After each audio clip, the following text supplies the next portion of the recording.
Assalamualaikum warahmatullahi wabarakatuh. Halo teman-teman semua, kembali lagi bersama saya Febrian Saromi, salah satu mahasiswa baru Universitas Negeri Surabaya Kampus 5. Hari ini saya akan membuat video podcast bersama Bapak Onar Setiawan SPD yang merupakan salah satu guru dari SDIT Al Furqon. Nah, sebelum saya mulai, saya ingin bertanya kepada Bapak Setiawan, bagaimana sih perjalanan beliau mengenai profil pendidikan dan juga perjalanan beliau menjadi seorang guru dari dulu hingga sekarang. Baik Bapak, bisa diceritakan sedikit tentang profil pendidikan Anda dan juga perjalanan Anda menjadi guru dari dulu hingga sekarang. Assalamualaikum warahmatullahi wabarakatuh. Perkenalkan, saya Onar Setiawan SPD. Saya domisili asli Maspati. Karir menjadi guru, awal saya dari TMT pertama, dari lulus kuliah 2014. Saya masuk di dunia pendidikan mengajar di tahun 2015 di MTS Al Islam Tegarjo di Nggih itu sampai 2002. Jadi ikut Yayasan Pendidikan Al Islam 7 tahun saya mengajar di sana. Kemudian ada panggilan kerja di dekat dengan rumah, yaitu SDIT Al Furqon dari tahun 2022 sampai sekarang. Saya dari prodi MIPA, Mapel Matematika dan TIK. Sampai sekarang masih aktif. Oke, baik sekali Bapak, terima kasih atas pengenalannya di awal. Dan baik teman-teman, untuk podcast kali ini saya akan membawakan tema mendidik dan membentuk karakter siswa dari sekolah dasar. Nah, baik tanpa berlama-lama lagi, mari langsung saja kita mulai ke pertanyaan pertama. Baik, untuk pertanyaan pertama, apa sih definisi karakter menurut Bapak dan mengapa pendidikan karakter itu penting sejak dini melalui sekolah dasar? Baik Bapak. Pendidikan karakter, kalau sejauh yang saya pahami, maksud dari tujuan pendidikan karakter ini adalah karakter sendiri. Itu pengertiannya adalah sifat atau akhlak seseorang manusia yang membedakan antara manusia yang satu dengan yang lainnya. Akhlak tersebut bisa terbentuk dari karakter, kebiasaan setiap hari, dan lingkungan sekitar yang mempengaruhi. Itu menurut saya definisi dari karakter. Baik, lanjut ke pertanyaan kedua. Metode atau pendekatan apa yang paling efektif disampaikan oleh guru kepada siswa untuk membantu mereka dalam membentuk karakter mereka masing-masing di tingkat sekolah dasar?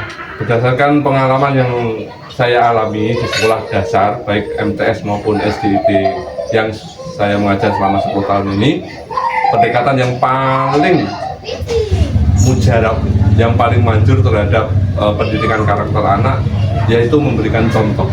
Jadi Bapak Ibu guru atau lingkungan dunia pendidikan itu selalu memberikan contoh-contoh atau karakter, menampilkan karakter yang baik di depan peserta didik maupun di belakang peserta didik. Jadi tidak hanya di dalam lingkup sekolah, di luar lingkungan sekolah pun kita sebagai pendidik, guru maupun tenaga pendidikan harus menunjukkan sikap-sikap baik, karakter baik harus kita bawa menilai dalam sekolah maupun di luar.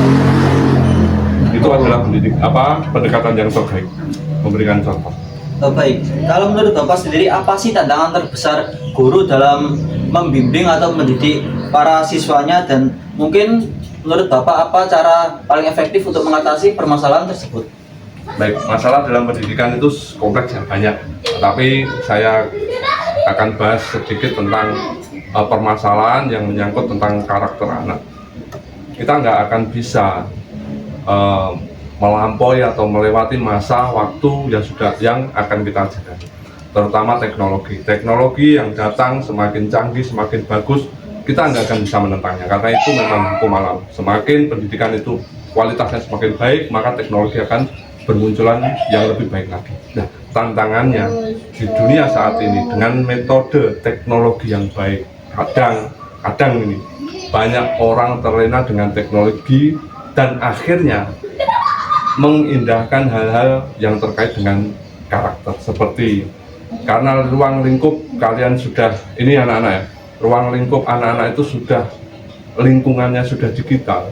Bukan berarti lingkungan yang ada di depan rumah dan sekitar, bukan.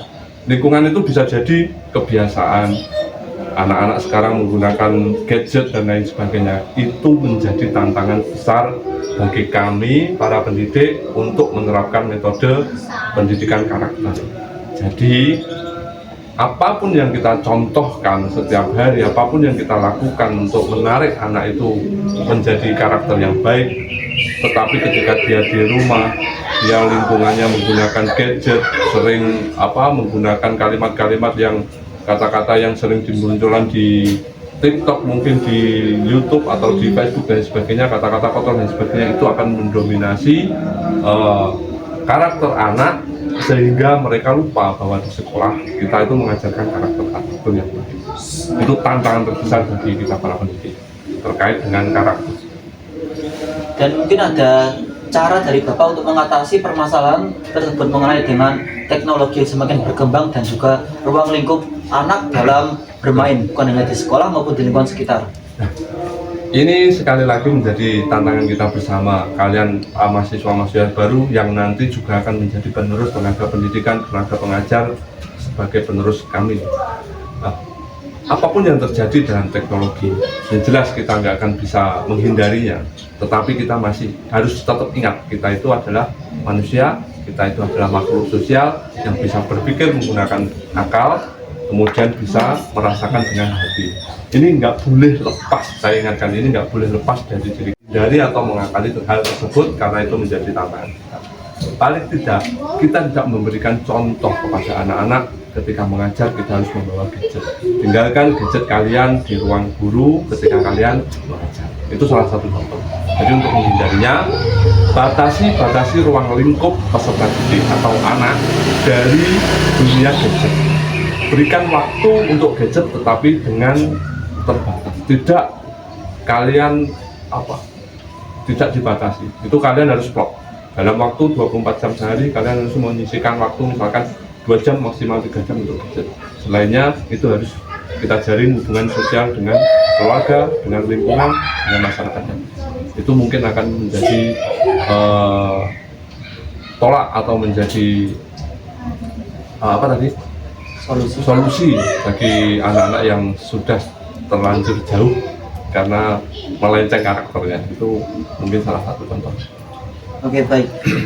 Kita akan membahas tentang ruang lingkup anak ini di sekolah dasar. Nah, menurut Bapak sendiri apa sih contoh kegiatan atau program di sekolah dasar yang mungkin bisa membantu kita untuk membentuk karakter positif siswa yang berada di lingkungan sekolah dasar? Sebenarnya banyak contoh-contoh kegiatan positif terkait pendidikan karakter anak, itu bisa mengenai hati anak kemudian bisa dipraktekkan. Itu sebenarnya banyak contoh yang benar-benar real dan ini bisa saya pastikan berhasil. Paling tidak setiap kali datang itu ketika murid bertemu dengan guru itu salaman, itu mencium tangan dan lain sebagainya. Itu adalah bentuk kepedulian atau bentuk hormat dari murid kepada guru. Itu contoh. Banyak kegiatan, kita harus menanam bunga penghijauan di lingkungan sekolah, kita kerjakan bareng-bareng. Tetapi selama ini yang sudah saya praktekkan hal tersebut itu ya hanya berlaku di sekolah. Ketika nanti anak pulang sekolah, apa yang sudah kita ajarkan, apa yang kita sudah praktekkan di sekolah itu hilang semua. Yang tidak hilang ya masuk sekolah bersalaman dengan bapak ibu. Saya punya murid yang notabene itu nakal gitu, dianggap aja nakal, itu gampang. Tetapi yang tidak hilang dari dia, ya karakter itu. Setiap ketemu saya, dimanapun tempat berada, dia pasti salaman dan ciuman. Itu saya anggap program yang sukses di dalam dunia pendidikan karakter di sekolah dasar. Oke. Itu contohnya. Nah, menurut Bapak tadi kan karakter dari siswa itu bisa diterapkan di lingkungan dasar dengan cara membiasakan anak tadi menjadi dengan kebiasaan yang positif. Nah, untuk menurut Bapak sendiri selama Bapak menjadi guru, itu bagaimana sih cara Bapak untuk mengukur tingkat keberhasilan guru yang bisa mendidik karakter siswanya menjadi lebih baik? Itu. Satu, bisa dilihat dari kebiasaannya anak. Jadi anak begitu datang, kita dapat laporan di lingkungan rumah dia begini. sering bolos, sering telat dan sebagainya. Setelah masuk di lingkungan sekolah, kita ajarkan kebaikan-kebaikan, kemudian kita kasih masukan, kan bisa kita ngobrol, diskusi dan sebagainya. Ketika output anak itu mau kenaikan kelas, itu bisa dilihat anak itu berapa persen dia meninggalkan kebiasaan buruknya dan berapa persen dia mengikuti kebiasaan baik yang diajarkan oleh sekolah. Itu tolak ukur bagi pelajaran atau pendidikan karakter bisa diukur dari situ. Menurut saya seperti itu. Oke, baik. Masuk ke pertanyaan terakhir. Nah, ini sebenarnya bukan pertanyaan, tapi lebih ke pesan. Apa sih pesan Bapak bagi para guru-guru yang lain ataupun para mahasiswa yang seperti kami yang notabene itu sebagai calon penerus guru atau calon tenaga pendidik? Nah, apa sih pesan Bapak bagi kami agar kita bisa membentuk karakter siswa itu sesuai dengan perkembangan zaman dan juga sesuai dengan apa yang kita mau dan norma-norma terjalankan ini? Siswa atau peserta didik itu saya anggap seperti anak, seperti bayi yang baru lahir, seperti orang-orang mengatakan bahwa itu adalah kertas atau lembaran tulis yang bersih dan sebagainya. Apapun yang kalian tuangkan di situ, itu akan tercermin dari output seorang pendidik atau seorang anak keluar dari sekolah tersebut. Pesan dari saya, kalau memang Anda berminat, kalau memang Anda sudah ada panggilan untuk menjadi guru, ya itu kalian harus rubah karakter kalian menjadi karakter yang paling baik. Rubah diri kalian menjadi seseorang yang baik, baru ajarkan kebaikan tersebut kepada anak. Jangan mengajar karakter dengan menggunakan buku. Itu saya yakin tidak akan. Karena karakter itu adalah sifat, karakter itu adalah kebiasaan, jadi harus dengan praktek-praktek yang kalian lakukan bersama. Jadi kalian baikkan diri kalian dulu, baru kalian belajar. Jangan mengajar berdasarkan buku. Kalau karakter lo ya, ini yang maksud karakter. Itu pesan saya. Baik. Dari sekian banyak informasi yang telah Bapak Setiawan berikan tadi, dapat saya tarik kesimpulan bahwa orang tua, lingkungan sekolah, guru dan juga lingkungan sekitar rumah itu merupakan faktor penentu bagi para siswa untuk bisa membentuk karakter mereka. Betul. Nah, jikalau lingkungan itu baik dan mendukung, maka karakter siswa juga akan menjadi positif.